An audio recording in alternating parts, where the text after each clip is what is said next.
para convertirse en políticos. No puede haber democracia con militares políticos, con militares que deliberen, añadió el presidente. Ante la posibilidad de un golpe de Estado al gobierno constitucional, Juan Bosch creó una comisión conciliadora para acercar al gobierno y la oposición, pero esta medida fracasó por el desinterés mostrado en los grupos opositores a conciliarse con el gobierno.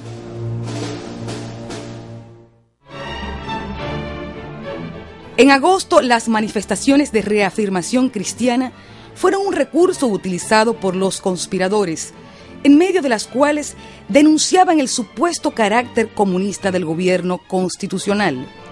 Dichas manifestaciones consistían en la reunión pública de los sectores que respaldaban la conspiración y gente del pueblo que portaba cruces sobre sus hombros.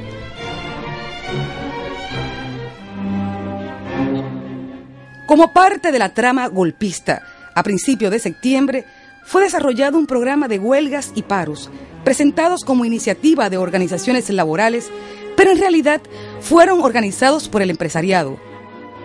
Diversos comunicados de la época recogen la postura beligerante de los empresarios en contra del gobierno constitucional y en respaldo de los planes conspirativos.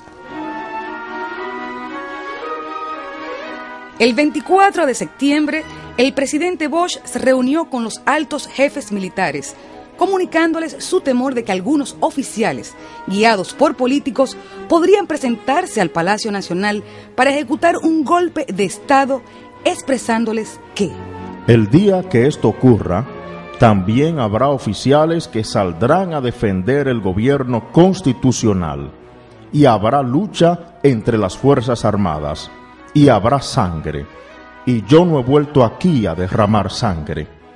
Para esa ocasión, el presidente ordenó a los militares retirar al coronel Elías Wessing con un cargo diplomático, pues lo consideraba un conspirador. Los militares, tras largas deliberaciones, optaron por ejecutar su plan conspirativo. En vez de obedecer las órdenes del presidente, en la madrugada del 25 de septiembre, el golpe de Estado fue consumado mediante el apresamiento del presidente constitucional de la República, profesor Juan Bosch. Como a las 12 de la noche yo vi un movimiento inusitado en una casa que se llama la Casa de los Recios, en la Doctor Delgado, casi frente a Palacio, una casa de tercera planta. Y había ahí cuando yo me acerco, había un teniente con tropas que no eran propias de la de nosotros, el batallón de la Guardia Penitenciaria. Y yo voy y los reprimo al teniente, yo era primer teniente. Digo, era amigo mío en la Fuerza Aérea, Careto, que era el chofer de Ramfi Trujillo. ¿Por qué está usted aquí con la tropa? No, porque yo vengo a proteger la espada general y la luna. Digo, no, usted está equivocado. Nosotros tenemos todas las armas auxiliares para frente a ti, en las atalayas de la Guardia Penitenciaria. Porque usted está haciendo mal, porque nosotros que tenemos que cuidar cualquier situación militar aquí. Y yo soy jefe de la defensa perimétrica, así que levántame esa tropa de ahí. En su confinamiento, el depuesto presidente le dirigió una carta al pueblo dominicano, en la cual se expresaba de la siguiente manera. En 7 meses de gobierno no hemos derramado una gota de sangre, ni hemos ordenado una tortura, ni hemos aceptado que un centavo del pueblo fuera a parar a manos de ladrones. Los hombres pueden caer, pero los principios no. Nosotros podemos caer, pero el pueblo no debe permitir que caiga la dignidad democrática.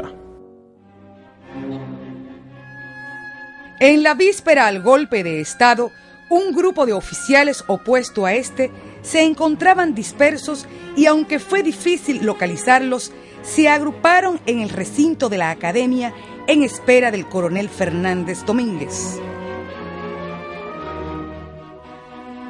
El oficial se encontraba reunido con Bosch en su casa, quien le informó lo que estaba pasando. Este le ordenó que movilizara de inmediato a los oficiales en quien confiaba y que él, Bosch, se mantendría en el Palacio Nacional en espera de que actuaran. Fue entonces cuando Fernández Domínguez se dirigió a la academia para implementar los planes que ya estaban pactados, consistentes en evitar el golpe. En ellos, el factor sorpresa sería absolutamente vital para lograr la misión.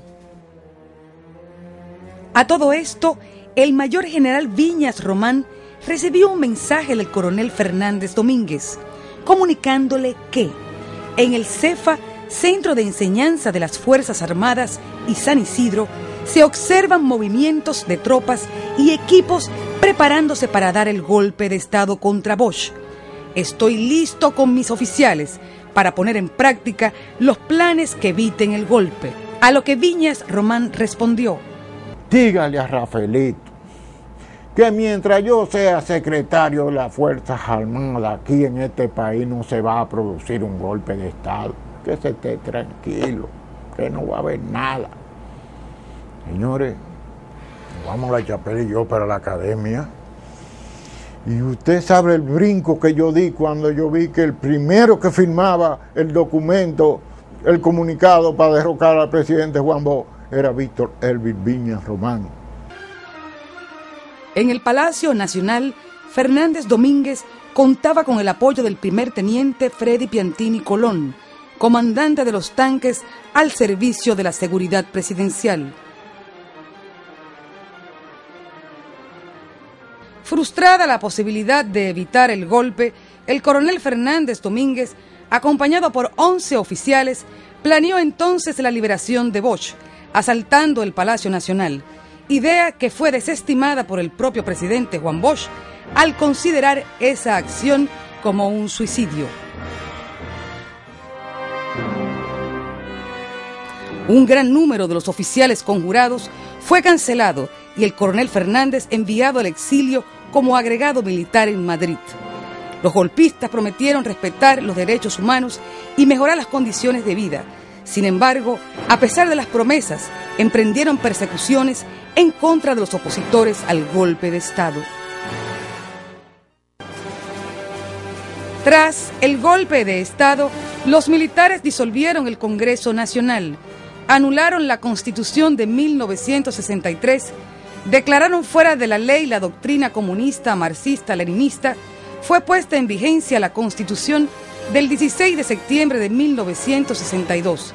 Se ordenó el cierre de las emisoras radiales y se impuso el estado de sitio, dándose inicio a la persecución de centenares de dominicanos acusados de ser comunistas.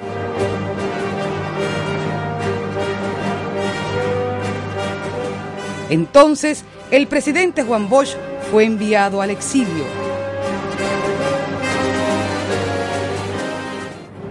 Los principales protagonistas del golpe de Estado fueron los representantes del gran comercio importador y exportador, los grupos corrompidos de las Fuerzas Armadas, los terratenientes, parte de la alta jerarquía católica, los grandes industriales y el sector político de la Unión Cívica Nacional, conocido como los cívicos. Los términos de la declaración de los mandos militares fueron secundados de inmediato por el empresariado y la oligarquía, representados en la Asociación de Industrias de la República Dominicana. En el intento por legitimar el uso de la fuerza en contra de la institucionalidad, las Fuerzas Armadas y la Policía Nacional, simulando un gesto de desprendimiento y patriotismo, hizo un llamado a 6 partidos políticos democráticos y anticomunistas para que eligieran un gobierno provisional civil con un gabinete de unidad nacional que gobernara los destinos de la nación.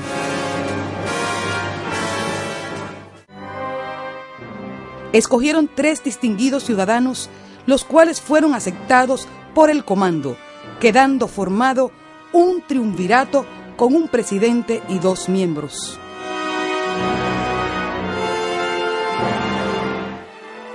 El acto de transición de poderes se efectuó a las 12:30 de la tarde del 26 de septiembre de 1963 en el Salón de Embajadores del Palacio Nacional, ante la presencia de altos jerarcas de las Fuerzas Armadas, la Policía Nacional, los dirigentes de partidos políticos y de la prensa nacional e internacional. Antes de efectuarse esta ceremonia, fue leída el acta de constitución del nuevo gobierno. El doctor Francisco Sánchez Báez, abogado notario, tomó el juramento a los integrantes del triunvirato. Licenciado Emilio de los Santos, presidente. Doctor Ramón Tapia Espinal e ingeniero Manuel Tavares Espaillat, miembros.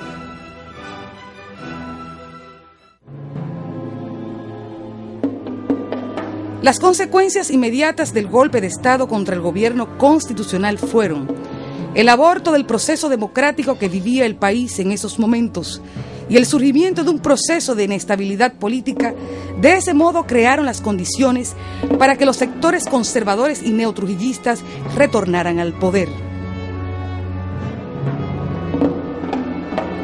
Los congresistas de 1963 desarrollaron una sesión clandestina en la cual condenaron el golpe de Estado y eligieron al presidente del Senado, Juan Casasnovas Garrido, como presidente provisional de la República, pero este fue apresado y deportado 3 semanas después.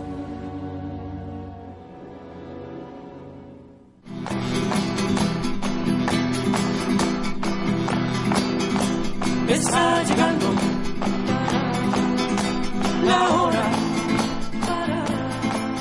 Una de las primeras manifestaciones públicas en contra del golpe fue protagonizada por el estudiantado de la Universidad Autónoma de Santo Domingo, mediante una frustrada marcha hacia el Palacio Nacional. Esta manifestación fue reprimida por la policía, dejando un saldo de centenares de apresados y decenas de estudiantes heridos. 2 días después, la Federación de Mujeres Dominicanas correría la misma suerte. Otra manifestación de oposición fue el intento de levantamiento guerrillero del Movimiento Popular Dominicano MPD. Este grupo revolucionario fue desarticulado antes de marcharse a las montañas. Sin embargo, el movimiento revolucionario 14 de junio, al finalizar el mes de noviembre, inicia una guerra armada mediante 6 frentes guerrilleros. Su líder, Manolo Tavares Justo, comandó por varias semanas el Frente de las Manaclas, pero la inexperiencia y la falta de entrenamiento llevó a que en pocos días fueran cercados y obligados a entregarse. La crueldad de los militares golpistas se empleó a fondo con el grupo revolucionario, cuyos miembros, después de gestionarse una rendición a cambio de conservar la vida, se entregan a las Fuerzas Armadas, pero el oficial a cargo de la operación se burla del trato acordado y ordena el fusilamiento de los insurgentes. Tuvo entre sus víctimas a Manolo Tavares Justo y a la mayor parte de sus seguidores. Una jornada heroica que terminó en masacre. Pero la realidad es que en el imperio a Manolo había que eliminarlo, porque era un líder natural, no es que tenía ángel. Manolo hubiera ido a una elección y le gana a todo el mundo. El gobierno del triunvirato, lejos de solventar las contradicciones que se generaron a raíz de la caída de Trujillo y que ellos profundizaron al destruir el sistema democrático, terminó conduciendo los destinos del país de una manera desastrosa. La inestabilidad política afectó al propio gobierno de facto, provocando la renuncia de Emilio de los Santos, uno de los integrantes del triunvirato, sustituyéndolo en el cargo Donald Reed Cabral.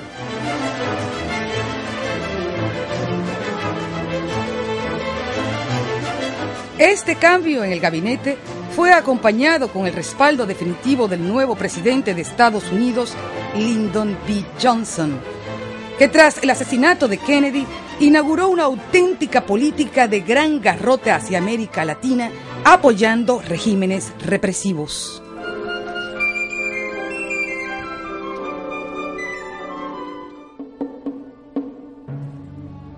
Reacciones importantes contra el golpe se suceden durante todo el año de 1964, con la realización de importantes huelgas protagonizadas por los trabajadores y los choferes que reclamaban la vuelta a la constitucionalidad.